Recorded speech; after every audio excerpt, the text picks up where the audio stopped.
This locomotive should have been the pivot point into which Alco brought itself back into profitability and possible market dominance.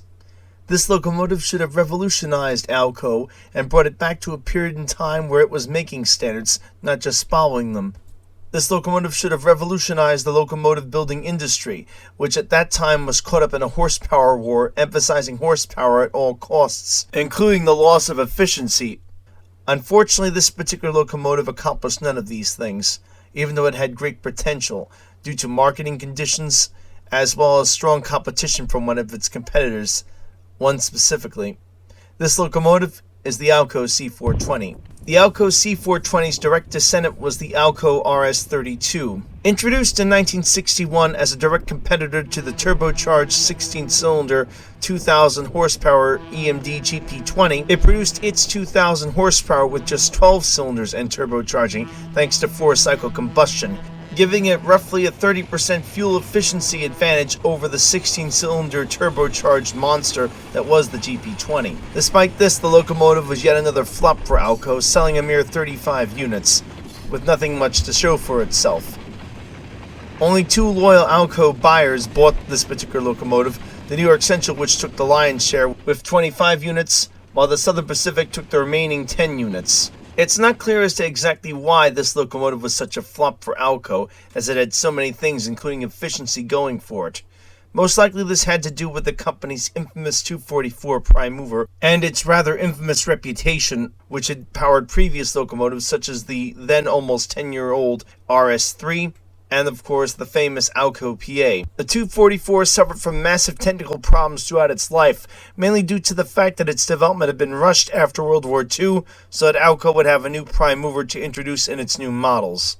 These faults included cracked blocks, as well as broken crankshafts, among other major failures, all of which would have to be put right and/or fixed by Alco under warranty. The end result of all of this is that Alco's reputation was severely damaged, if not permanently destroyed, by the constant failures of these locomotives, with a nice chunk of the profits from RS3 sales going to fix the continued issues with the Alco 244. Alco would continue to produce the prime mover, making Band-Aid styled fixes to it, until nearly a year after the RS3 entered production, at which point the company put the prime mover through a major teardown and discovered severe issues, including problems with the bearing saddles with the actual crankshaft not being properly aligned due to various different issues of manufacturing defects and design problems, as well as issues with the crankcase and block design itself. Most of these issues were solved with the introduction of the new 244H, aka the 250 engine. A 250 name was an attempt by Alco to distance its products from the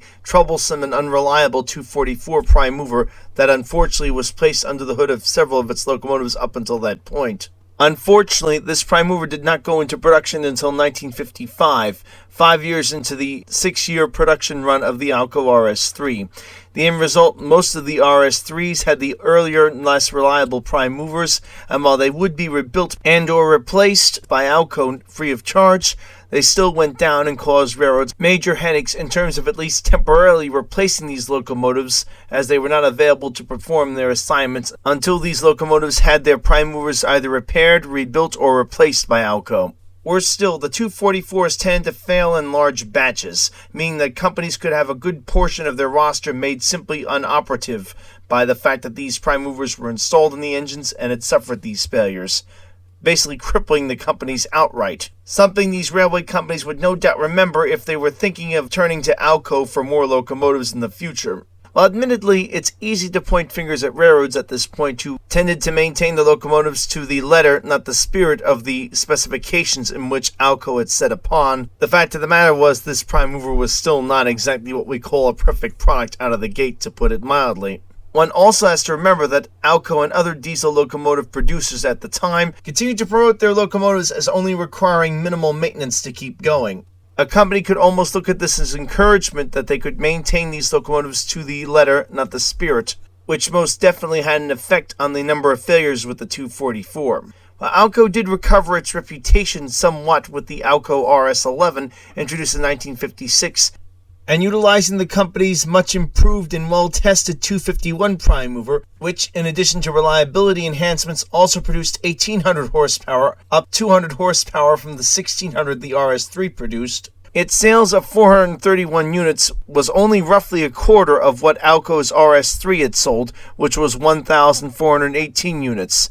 This is a clear sign that Alco had weakened dramatically, and while the 251 prime mover was a much better prime mover than its predecessor, the 244, idiotic decisions in cost-cutting made by management would actually cause this prime mover to have its own issues, specifically a piston cap issue, where Alco, to save money, would use inferior alloys to produce its piston caps. This would cause the pistons to fail more rapidly and cause major problems for the prime mover. While these failures were nowhere near as extensive as the crankshaft failures the 244 had suffered from, and luckily for the RS-11 took place after that locomotive had exited production, Alco's reputation was definitely dimmed by him. All these issues put together may have had an adverse effect on the RS-32's ability to generate sales, that and the fact that other products it had produced in this era, such as the RS-27, which produced a whopping 2400 horsepower, but could not get that power down to the tracks due to design flaws, and suffered from issues with a prime mover running far too hot on hot days, certainly didn't help things either for Alco. The situation was further aggravated by the fact that its one-time partner GE was now a competitor. After several years of being content in producing industrial switches for the domestic U.S. market, as well as producing export locomotives for other countries, the company finally decided to throw its hat in the road switcher locomotive ring with the introduction of its U25B in the late 50s, and so, in addition to losing the great deals it used to get on electrical components from GE, which Alco still needed to produce its current locomotives, the company had now gained yet another competitor. With this now critical situation in mind, Alco decided it was time for drastic measures. It would produce a whole new line of locomotives called the Century Series. These locomotives would have drastic improvements from their predecessors. To start with, enhanced traction control, allowing the engines to produce better and higher levels of tractive effort at lower speeds specifically. This would in turn allow these locomotives to get much more power much more easily down to the rails, allowing them to start heavier trains with more ease and less wheel slip, and a noticeable improvement in handling long and heavy consists up steep grades, just what the railroads were looking for. Alco would also introduce its positive air pressure prime mover compartment. This is a unique concept in which positive air pressure would be used to keep the dirt off the prime mover, to avoid mechanical failures, and make the locomotives far more reliable than their predecessors. Alco would also make its Century Series locomotives easier to maintain by making components far easier to get access to, thus making these engines easier to keep in service for railroads and making them more appealing than previous locomotives. One of the first of these models launched by Alco was the C420. Essentially an updated version of the RS-32, it produced 2,000 horsepower with the same 251C type prime mover that the Alco RS32 had utilized previously. It also included all the enhancements to the Century Series, including the positive pressure engine compartment, as well as the enhanced traction control system. Visually, the locomotives differed notably, especially if one looked close. Gone was the singular rectangular piece of glass that served as a windshield on the RS-32, replaced with two pieces of glass that were in a V shape, giving the locomotive a sort of mid-century modern look. Gone were the notches on the hood, replaced with smooth creases, looking much more like the Canadian versions of these locomotives that MLW was producing at the time, such as the RS-18. Another noticeable difference for these locomotives was their air intake system. Gone was the aging circular system that dated all the way back to the early RS series of locomotives, replaced by a rectangular affair with several vents on the top of the locomotive with filters. This again was to complement the positive intake system and ensure the air being brought in was clean. Gone were the louvers on the side of the locomotive, replaced with flaps that would open on the ceiling of the locomotive to control the airflow. The flaps contained the filters for the aforementioned positive air system, ensuring that the air that was pushed into the engine compartment was clean of particulate. The new Century design enhanced this locomotive's appeal both mechanically as well as visually. And by all accounts, with longtime owners of the C420, it was a greatly enhanced locomotive over the RS-32 and previous series of locomotives that Alco had produced. To further enhance this locomotive's flexibility, much like its nearly 10-year-old by this point predecessor, the RS3, the Alco C420 could be equipped for passenger and or commuter use. Due to the space required for the steam generator to heat the passenger cars, this option will require these engines to be high-nosed. However, only 2 railroads would make use of this option: the Monett, which would buy 2 units for its passenger trains, and the Long Island Railroad, which was always Alco-centric, if you will, who were at the time experiencing a huge increase in their commuter traffic and required more locomotives to supplement their aging Alco fleet, and thus the company would eventually acquire a fleet of 30 of these, equipped with high noses and steam generators to handle this job. The Alco C420 should have been the pivot in which the company embarked on its load road back to health. Unfortunately, this was not to be. Alco only managed to sell 131 C420s in all of the various different variations, both high and low noses. It's not very clear as to why sales were kept so low. Part of this most likely had something to do with its infamous 244 prime mover, which, while long out of production, still constantly came back to haunt the company, as there were still several of these engines in operations, especially now that the railroads were struggling to keep themselves afloat and could not necessarily afford to replace these engines, especially the more financially troubled ones. Then there was the fact that GE was now a competitor and doing whatever it could to keep itself in the number 2 space behind GM. This was despite its FDL-16 prime mover and locomotives actually being less reliable than that of Alco's products.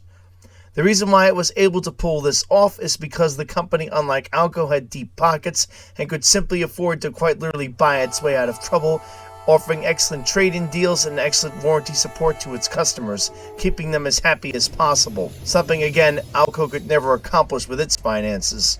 There's somewhere just over or just less than 30% of these locomotives still in operation to this day, most of which belong to short-line railroads.